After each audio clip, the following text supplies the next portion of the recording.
Yes, we are live now. Hello friend, this is Saurabh. Welcome back to our YouTube channel Climax Computer Research Center. Friends, आज की video में हम आपके exam O level में आपके M2 paper यानी web designing and publishing का एक बहुत ही इंपॉर्टेंट चैप्टर जो आपके थियरी के एग्ज़ाम में देखने को मिलता है, उसके बहुत सारे क्वेश्चन, जिसका नाम है CSS की एक बहुत ही इंपॉर्टेंट सीरीज़ लेके आए हैं जो आपके एग्ज़ाम के लिए बहुत ज़्यादा इंपॉर्टेंट होने वाली है। ठीक है, तो चलिए बिना देर किए फटाफट स्टार्ट करते हैं आज का क्वेश्चंस। यदि आप चैनल पे नए हैं तो चैनल को लाइक करें, शेयर करें, सब्सक्राइब करें और बेल आइकन को प्रेस करें ताकि हमारी आने वाली हर वीडियो आप तक आसानी से पहुंच सके। चलिए, बहुत ही इंपॉर्टेंट सीरीज़ है बच्चा, जिसके नॉर्मल क्वेश्चंस आपको बहुत ही कम ही जगह, रेयर केस में ऐसे क्वेश्चन देखने को मिलेंगे। ठीक है, पेन कॉपी लेके बैठें, क्वेश्चन को अच्छे से नोट करें, कॉन्सेप्ट देखें और फिर कमेंट के माध्यम से मुझे बताएं कि आपको ये सीरीज़ कैसी लगी। ठीक है, चलिए लेट्स स्टार्ट। पहला क्वेश्चन है कि which CSS property is use to assign an animation to an element. किस CSS प्रॉपर्टी का उपयोग किसी एलिमेंट पर एनिमेशन लागू करने के लिए किया जाता है? तो बच्चा, एनिमेशन डैश नेम प्रॉपर्टी का इस्तेमाल करके, एनिमेशन डैश नेम प्रॉपर्टी का इस्तेमाल करके हम लोग एनिमेशन लागू कर सकते हैं अपने किसी भी एलिमेंट के ऊपर। Animation dash name property.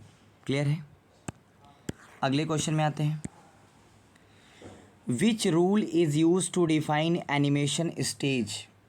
Animation के विभिन्न चरणों को परिभाषित करने के लिए किस नियम का उपयोग किया जाता है? तो बच्चा, मान लीजिए आपने कहा कि पहले हमारा एनिमेशन 0% पे होगा, फिर 50% पे होगा, फिर 100% पे होगा। यानी एनिमेशंस को आप चरण में पहले ये होगा, फिर ये होगा, फिर ये होगा। तो इसके लिए बच्चा @की फ्रेम्स नाम का एक स्टेज होता है जो बताता है कि हमारा प्रोग्राम कितने चरण में एग्जीक्यूट होगा। ठीक है, जो बताता है कि हमारा प्रोग्राम कितने चरण में एग्जीक्यूट होगा। क्लियर है? आगे बढ़ जाऊँ, अगले क्वेश्चन में आते हैं। लिखा हुआ है which property specified how long an animation takes to complete one cycle. एक एनिमेशन को एक बार पूरा होने में कितना समय लगेगा, यह कौन सी प्रॉपर्टी बताती है? एक एनिमेशन को पूरा होने में, जैसे आप कहते हैं ना कोई कोर्स है मेरा, उसको पूरा होने में कितना समय लगेगा, यानी आप ड्यूरेशन की बात करते हैं, तो एनिमेशन डैश ड्यूरेशन प्रॉपर्टी का इस्तेमाल करेंगे। तो एक एनिमेशन को एक बार पूरा होने में जो समय लगेगा, यही प्रॉपर्टी बताती है। क्लियर है? अगले क्वेश्चन में आते हैं। Which value makes an animation repeat for ever.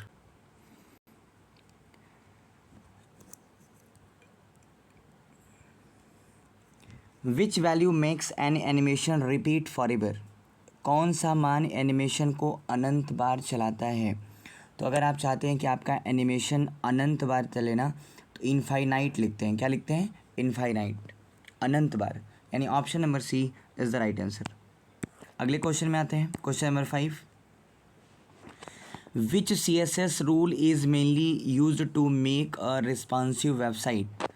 Responsive website बनाने के लिए मुख्य रूप से किस CSS नियम का उपयोग किया जाता है?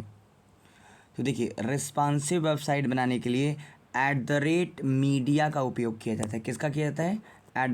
@मीडिया का। मुख्य रूप से CSS में @मीडिया का उपयोग किया जाता है अगर आप चाहते हैं रिस्पॉन्सिव वेबसाइट बनाना। रिस्पॉन्सिव वेबसाइट का मतलब ऐसी वेबसाइट जो हर एक स्क्रीन पर, छोटे स्क्रीन पर, बड़े स्क्रीन पर ऑटोमेटिक फिट हो जाए, उसके कंटेंट आपको विजिबल हों, ऐसी वेबसाइट को क्या बोलते हैं? Responsive website. क्या बोलते हैं? Responsive website. ये 9.375 और काम। क्लियर है?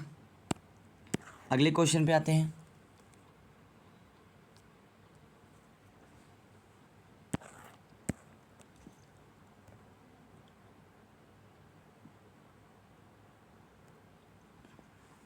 अगला क्वेश्चन है which media query condition check the maximum screen with. अधिकतम स्क्रीन चौड़ाई की जांच करने के लिए कौन सी मीडिया क्वेरी का इस्तेमाल किया जाता है। तो देखो बच्चा, अधिकतम अगर विड्थ की बात करें तो मैक्स डैट विड्थ, और मिनिमम अगर विड्थ की बात करें तो मीन डैट विड्थ, और स्क्रीन के पूरे विड्थ की बात करें तो स्क्रीन डैश विड्थ प्रॉपर्टी का इस्तेमाल किया जाता है। तो यहाँ से 3 क्वेश्चन बन सकता है। Which media query condition check the maximum screen width, maximum की बात कर रहा है यहाँ पे तो max that width, minimum screen की बात करेगा तो मीन डैट विड्थ, और पूरे स्क्रीन की बात करेगा तो स्क्रीन डैश विड्थ प्रॉपर्टी का इस्तेमाल किया जाता है। क्लियर है। अगले क्वेश्चन में आते हैं। विच media type target only screen devices. केवल स्क्रीन डिवाइस के लिए कौन सा मीडिया टाइप प्रयोग किया जाता है। तो केवल स्क्रीन की बात कर रहा है ना, केवल किसकी बात कर रहा है, स्क्रीन डिवाइस के लिए ना, तो स्क्रीन मीडिया का प्रयोग किया जाता है। किसका प्रयोग किया जाता है, स्क्रीन मीडिया का। क्लियर है। अगले क्वेश्चन पे आते हैं। Which gradient create a circular colour transition. कौन सा ग्रेडियंट गोलाकार रंग परिवर्तन बनाता है। तो अगर आप रेडियल डैश ग्रेडियंट का इस्तेमाल करेंगे ना तो गोलाकार सर्कुलर कलर ट्रांजिशन बनाता है वो, यानी सर्कुलर कलर ट्रांजिशन बनाने के लिए जिस ग्रेडियंट का इस्तेमाल करते हैं उस ग्रेडियंट का नाम क्या है, रेडियल डैश ग्रेडियंट। और लीनियर की बात करेंगे, लीनियर एक रेखा में, तो लीनियर डैश ग्रेडियंट उसके लिए इस्तेमाल होता है। ठीक है। अगले क्वेश्चन में आते हैं।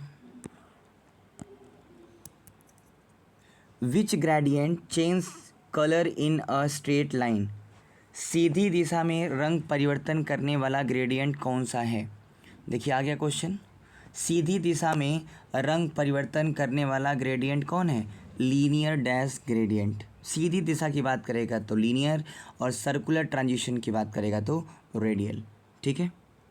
अगले क्वेश्चन में आते हैं।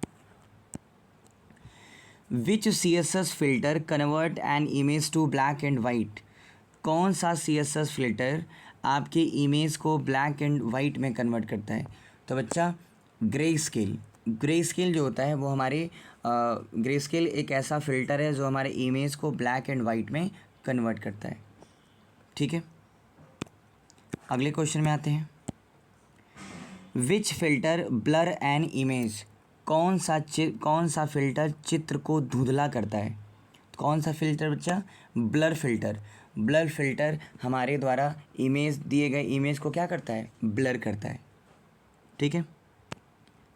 अगले क्वेश्चन में आते हैं। विच फिल्टर इन्वर्ट इमेज कलर।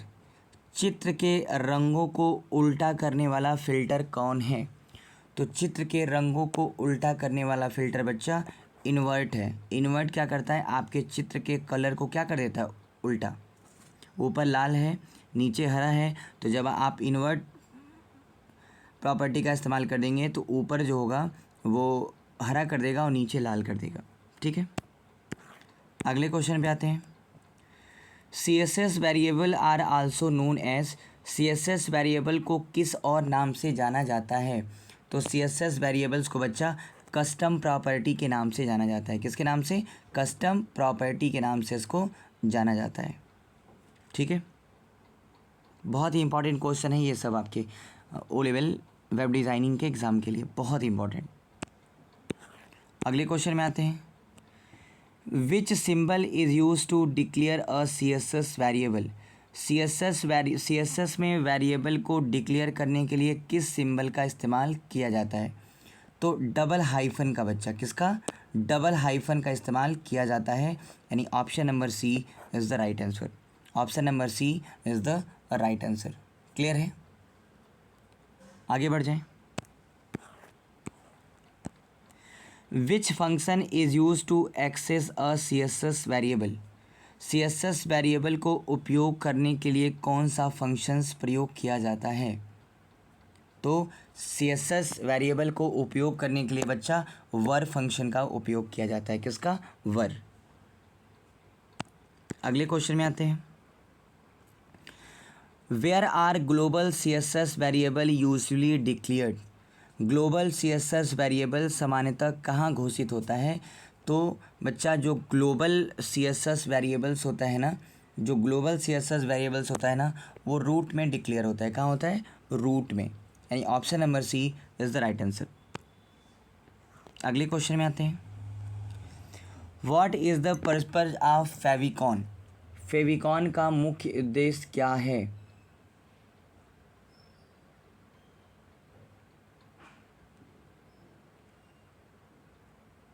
बताइए आप लोग। फेविकॉन, फेविकॉन क्या है बच्चा? तो फेविकॉन एक छोटा लोगो होता है। फेविकॉन क्या होता है? एक छोटा लोगो होता है जो वेबसाइट की पहचान करने के लिए ब्राउज़र टैब, बुकमार्क और ब्राउज़र हिस्ट्री में दिखाई देता है। जैसे यदि आप यूट्यूब या गूगल या फेसबुक खोलते हैं तो टैब में उनके नाम के साथ एक छोटा सा आइकन दिखाई देता है, जिससे आप पहचानते हैं कि क्या खुला है। उसी को फेविकॉन बोलते हैं। यदि आप यूट्यूब, गूगल या फेसबुक खोलते हैं तो टैब में उनके नाम के साथ एक छोटा सा आइकन दिखाई देता है, उन्हीं को हम लोग क्या बोलते हैं? फेविकॉन। क्या बोलते हैं? फेविकॉन। तो वही कह रहा है कि what is the purpose of favicon? तो show website icon in web browser tab. ठीक है, अगले क्वेश्चन में आते हैं। Question number 18। Which HTML tag is use to add a favicon. Favicon जोड़ने के लिए कौन सा HTML टैग उपयोग किया जाता है? तो फेविकॉन जोड़ने के लिए बच्चा, फेविकॉन जोड़ने के लिए पूछ रहा है किस HTML टैग का प्रयोग किया जाता है? तो फेविकॉन जोड़ने के लिए बच्चा लिंक का प्रयोग किया जाता है। किसका प्रयोग किया जाता है? लिंक का। क्लियर है?